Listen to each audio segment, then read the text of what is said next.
yeroo jireenyi nu ulfaate kanatti ilmoo kee kennite miskiinaaf natatti baasii barbaachisu hundumaa shaffantee kiisii keetii baaftee waan hedduu kaffaltee eebbaan geggeessitee kennitee intala wallaahi dhugaa rabbii firdoosisiif mala.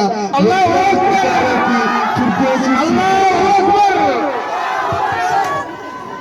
argadhu maafuusaa bu'aa dafqa keetii hin dhabdu rabbirraa diiniif lafaateeti nama haadhan qabneef taate akka haadha imaana kee ibsuuf kun qoftiin gahaadha imaana kee ibsuuf kun qoftiin gahaadha.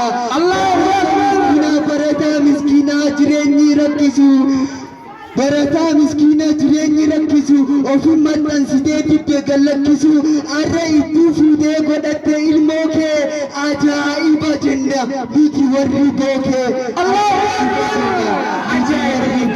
warri bookee. Allahu akbar. Allahu akbar. Dhugaatu maafuusaa ati murtii guutoo maafuusaadha haati Aadam Bakrii guutoo dhiira caalte eeyyeen ati goota jabduu onnee sahabaati onneen ati qabdu sahabaa sawanaa taate haadha diinii dhugaanuman dhabe waanan jedhu siini nama akkanaatiin kan diiniin guddatu waa'ee keenyaa miti rabbi haa dubbatu. Allahu akbar.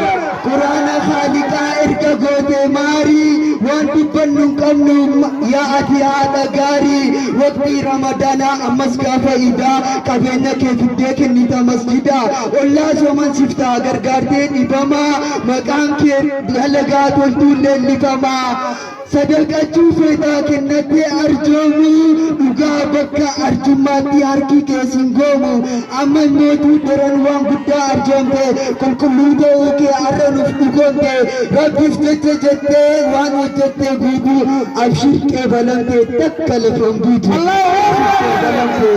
Allahu akbar.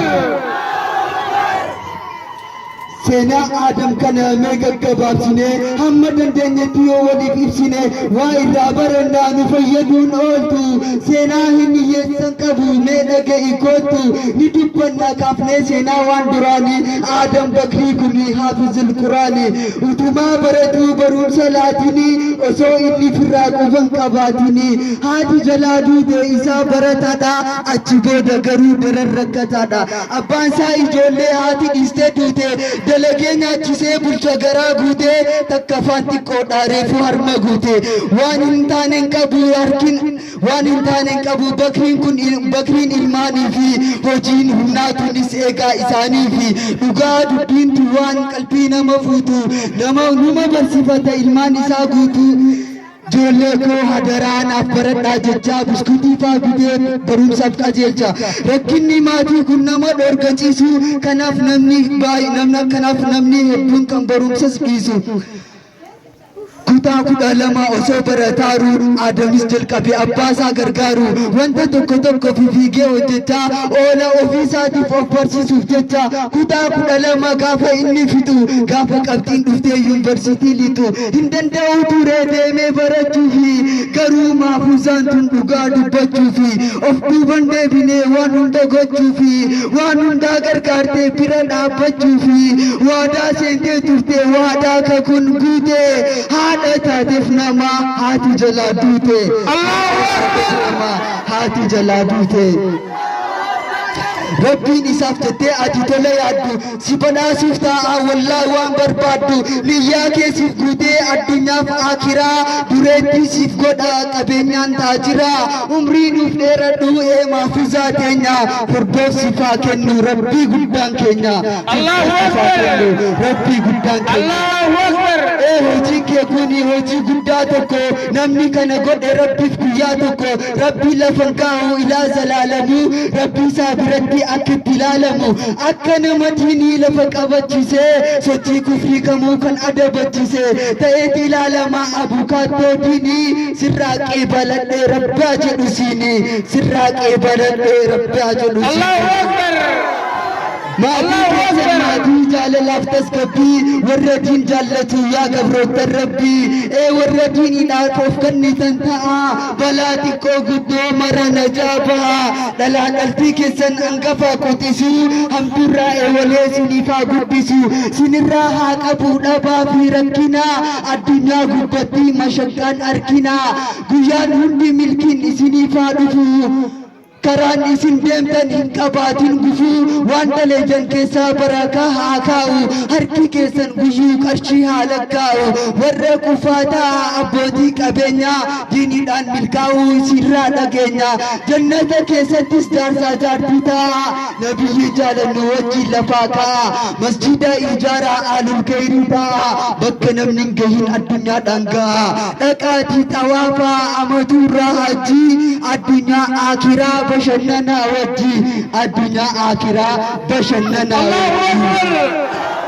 Allahu Akbar galmi keessan duwwaa ta'ee hin qotin galmi keessan duwwaa ta'ee hin qullatin galmeen keessan badaa ta'ee hin mul'atin qoomoon koo isinii ummata nagayaa ammas babal'adhaa addunyaa wal gayaa rakkoo tokko malee bakka yaaddan gayaa yoo ariitan qabaa figdan jalaa bayaa jannataanis dhaaltuu furdoo sana tayaa indaastiriidhaanis pileenera tayaa barnootaanis digriif PhD gayaa waan hundaan hundumaa warra dursu tayaa addeessa mo'adhaa akka aduu bayaa addeessa mo'adhaa akka aduu bayaa Allahu Akbar jaalalli nuti waliif qabnu adda burqaa jaalalaatu onneerraa nu madda yeroo isin rakkattan ammaalan gammada gaarii keef gammadeen gadda keetiif gadda walirraa fagaannus qalbiitu wal yaada bar wal jabeeffanna akkuma agadaa yoo isin dhukkubsattan anis ciiseen aada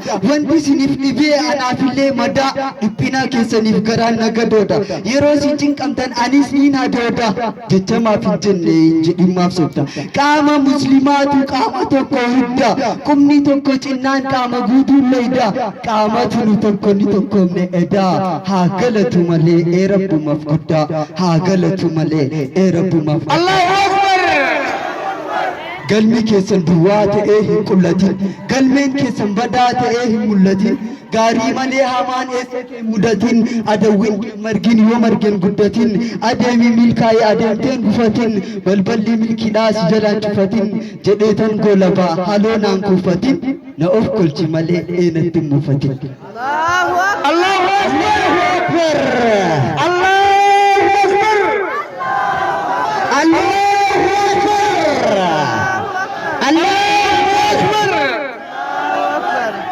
MashaAllah obboleessonni kana umrii rabbi haadheerisu mushii islaamaa ajaa'iba rabbi haa godhu daa'ii addunyaarra rabbi haa godhu.